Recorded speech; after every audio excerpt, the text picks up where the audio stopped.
দীর্ঘদিন পর বিএনপির সমাবেশে বক্তব্য দিলেন দলের চেয়ারপারসন বেগম খালেদা জিয়া ও তারেক রহমান। সমাবেশে প্রতিহিংসা পরিহার করে তরুণদের স্বপ্ন বাস্তবায়ন ও শোষণহীন গণতান্ত্রিক বাংলাদেশ গড়ার আহ্বান জানান খালেদা জিয়া। আর তারেক জিয়া বলেন, কোনো চক্রান্ত যাতে বিজয় ছিনিয়ে নিতে না পারে। রাশেদুল কাদিরের রিপোর্ট। শেখ হাসিনার পতনের পর নয়াপল্টনে বিএনপির সমাবেশ। দলীয় প্রধান খালেদা জিয়া ও তারেক রহমানের সমাবেশে বক্তব্য শুনতে নেতাকর্মীদের ছিল উচ্ছ্বাস। সকাল থেকেই ঢাকা এবং আশপাশের এলাকা থেকে দলটির নেতাকর্মীরা জড়ো হতে থাকেন সমাবেশস্থলে। বিকাল নাগাদ যা কানায় কানায় পূর্ণ হয়ে ওঠে পুরো এলাকা। সমাবেশের শেষ মুহূর্তে নেতাকর্মীদের চমক ছিল খালেদা জিয়া। অসুস্থ বিএনপি চেয়ারপারসন একটি সংক্ষিপ্ত ভিডিওর মাধ্যমে বক্তব্য দেন। তিনি তার বক্তব্যে বলেন, তরুণরা যে স্বপ্ন নিয়ে বুকে রক্ত দিয়েছেন তা বাস্তবায়ন করা হবে। গণতন্ত্রের ধ্বংসের স্তূপের মধ্য থেকে আমাদের নির্মাণ করতে হবে এক সমৃদ্ধ বাংলাদেশ।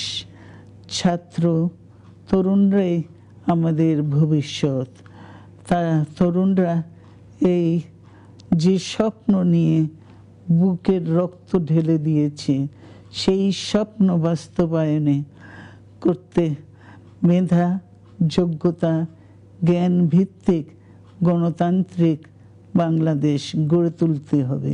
এর আগে সমাবেশে প্রধান অতিথি হিসাবে লন্ডন থেকে ভার্চুয়ালি বক্তব্য রাখেন দলের ভারপ্রাপ্ত চেয়ারম্যান তারেক রহমান। এ সময় তিনি লুটপাট নৈরাজ্যের প্রতিরোধ করতে দলের নেতাকর্মীদের প্রতি আহ্বান জানান।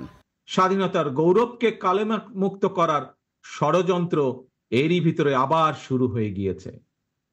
দেশকে গণতন্ত্রের উত্তরণের চলমান প্রক্রিয়াকে বাধাগ্রস্ত করতে সারা দেশে অস্থিতিশীল পরিবেশ সৃষ্টির ষড়যন্ত্র স্পষ্ট হয়ে উঠছে। অন্তর্বর্তীকালীন সরকারকে দ্রুততম সময়ের মধ্যে নির্বাচন অনুষ্ঠানের দাবিও জানান তারেক জিয়া।